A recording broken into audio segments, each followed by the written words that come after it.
guys, it's Brittney, and today's video is all about the crazy, scary horror movie on Netflix known as Veronica. This movie came out in 2017, but for some reason everybody is talking about it right now, even though it's only 2018, so it's not like it came out 20 years ago and now everyone's talking about it, you know what I mean? Everyone was saying that this movie is terrifying. It's the scariest movie that has ever come out, you know what I mean? So that's why I wanted to really see it, because I love horror movies. I don't get freaked out by horror movies. I love that kind of fun feeling of being scared, you know what I mean? But I'm not really scared. Like, some people are hiding and everything. Like, I don't do that. So I thought with this movie I was gonna hide. I would be just traumatized. What makes this movie scary is it's based off of a true story about a young girl who actually died 6 months later after using a Ouija board and performing a seance. So it's believed, the theory is that the Ouija board is the cause of her death because she invited something in to her home, you know, it followed her, it attached itself to her, and that's what killed her in the end. So that is what is terrifying. So you hear about the Conjuring movies based off of true stories, you hear about Annabelle being based off of true story, but just something about this Veronica movie. And her name isn't Veronica in real life. This story is about a girl named Estefania. And this movie is all in Spanish as well. So there's subtitles, of course. Now, so this is kind of like a review of the movie video, but also talking to you guys about the actual story. Now with me, with videos, or not videos, I'm so used to YouTube talk. With movies with subtitles, that's not really my favorite thing because I feel like I'm so focused on reading about what the characters are saying and what's happening in the movie. But I found at some parts that I didn't even have to read what was happening. I just knew what was happening, and I don't even speak Spanish, so I mean, if you kind of struggle with the subtitles and, you know, focusing on what they're saying and then, you know, looking at the image, that's just with me, you know what I mean? But this movie, like, no problem at all. I'm actually gonna watch it again because I really enjoyed this movie. But then at the back of my mind, just knowing that it really did happen. So Estefania died in August of 1991, just 6 months after using the Ouija board, and her mother believes that her death is linked to this Ouija board. Literally days after Estefania used the Ouija board, her mother said that Estefania would have hallucinations, so many seizures. She would tell her parents that she would see shadow people walking by her bedroom in the middle of the night. So her parents, you know, automatically thought, well, this doesn't seem right. There has to be something going on with Estefania, so they took her to doctors. Her parents even said that Estefania would go into this wild, crazy rage. She would start barking at her siblings, barking like a dog.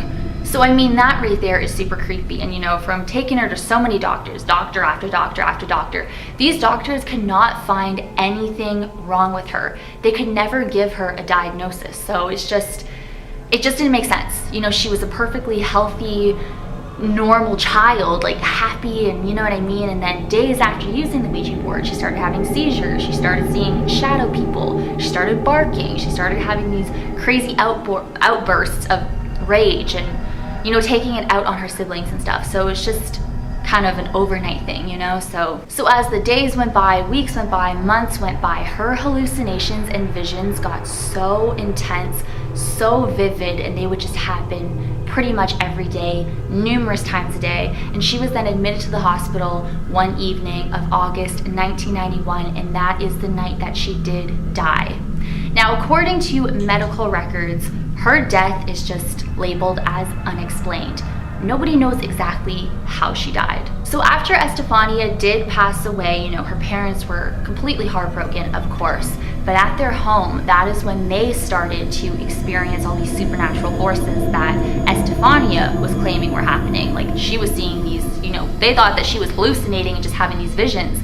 And when they were living in the home with her, they never experienced anything. But as soon as she passed, they started experiencing what she was experiencing. They would feel like a shadowy figure presence in their home. Their appliances would just turn on and off. Doors would slam by themselves, and they just felt this very negative energy in their home. Now, the creepiest, scariest encounter that the parents did experience. And this is also in the movie, so I mean, I'm sorry if I've given any spoilers throughout this video, but this video is all about the Veronica movie and then the real case about Estefania. But in the movie there was a picture of Veronica, or Estefania I'll say, I don't want to you know, confuse you guys, but in the movie the photo of Veronica just burst into flames, and that is exactly what Estefania's parents experienced at the house. There was a picture of their daughter and just burst into flames out of nowhere. There was absolutely zero explanation about that,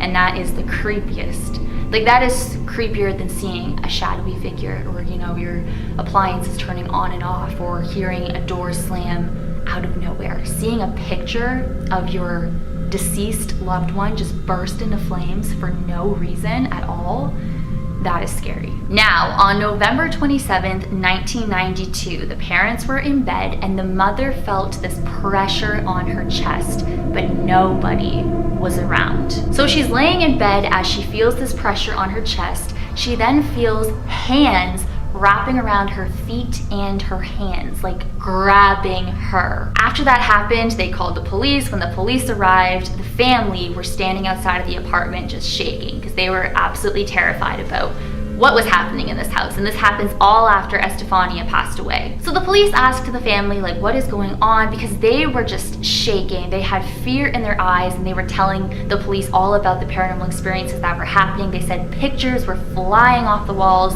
The one picture of Estefania that just burst into flames.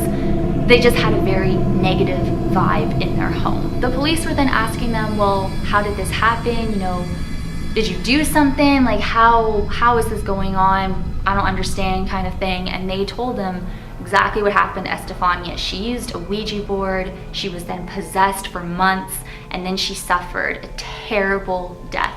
They then said as soon as Estefania suffered this awful death, that is when all of this started happening. So the police were kind of skeptical, and the police officer that they were dealing with, he was just kind of like, okay, well, it could be them that's doing all this, but they had such fear in their eyes. So he was like, can you guys come into the apartment with me? So we'll all be together, nobody will be alone, and show me what's going on. So they all went inside of the apartment together, and Estefania's parents then said, this stuff tends to happen when it's silent in the apartment and it's completely dark.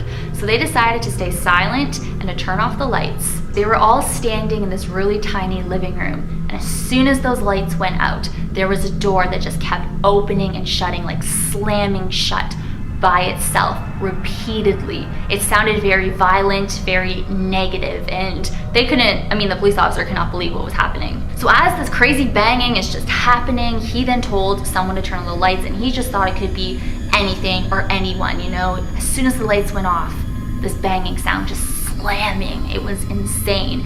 And then 4 of the other police officers that were there, they wanted to leave. They just felt so uneasy and so scared. They did not want to be in that apartment. So the 4 officers, they then left, and the family then took the other officer that's been there the whole time into one of the bedrooms where most of the activity takes place. So the officer was asking, okay, so what happens in this room? There's 2 twin beds, and the father said when he's in this room with his son would be picked up, like somebody is picking him up, and obviously it's not the father, and his son would be thrown across the room to the other bed. So the officer then sat down on the bed and was like, okay, let's see if anything happens. As soon as he sat down, he heard this scream. It sounded like a woman coming from outside of one of the balconies. So he said it sounded dreadful. He ran outside, there was nobody there, like nobody was screaming.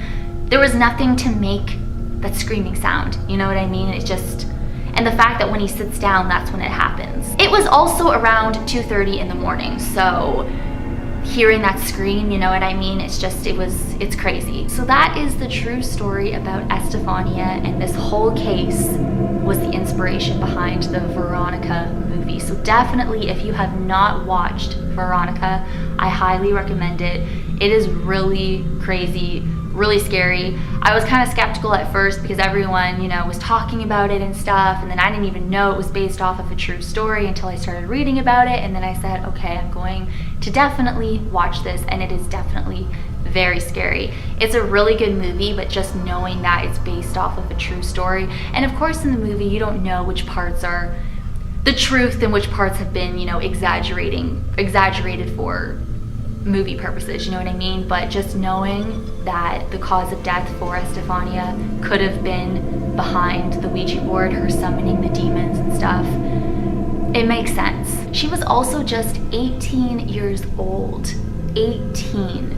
It's just so sad when you hear about it and stuff. So, and it happened in August of 1991, so it gives me, I have chills right now when I think about it, but you know, it's a dark story. And just, you know, the visions she had, the hallucinations she had, seeing the shadow people barking at her siblings, going into these rampages just out of nowhere. And she was once just so like happy, so normal, so, you know, full of life, to this overnight or within days after using the Ouija board. So it's really scary. So I hope you guys enjoyed this video. Today's shout out goes to Lauren Vlogs. Thank you so much, Lauren, for always watching my videos. You are amazing and it means the world to me. Thank you so much for always commenting. Like, you were just amazing, and I see your comments, so girl, don't worry. And if you want a chance at a shout out in my next video, all you gotta do is make sure you are subscribed to my channel, of course. Turn on your post notifications so you'll be notified every single time that I upload. I upload every Monday, Wednesday, and Friday. And then comment down below, I'm a Britherin, and you could be next. I pick at random. And speaking of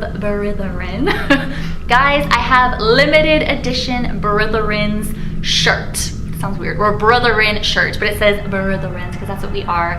So these shirts that I'm wearing right now, or this shirt that I'm wearing right now, is only available until March 28th, and then it is gone forever. It's a limited edition. So if you want yours, I will leave the link down below. It is bonfire.com/Britherins. Make sure you get yours, available only until March 28th. Thank you so much to everyone that has purchased one so far. That is amazing. That is super epic. I'm so excited for you guys to take pictures with the shirts. I can't wait to see you guys wearing it, so that just makes me so happy. And I'm so happy to finally have a shirt with Britherins on it, a snake and everything. And I just wear this all the time, so I'm super excited. So definitely check out the Britherin shirt, limited edition. It's almost gone forever, so check it out. And thank you so much too. As always, guys, you rock my world. And the song lyrics of Michael Jackson. Hashtag team Brittney44, hashtag Britherins, hey. And I will see you guys in my Friday video. Bye.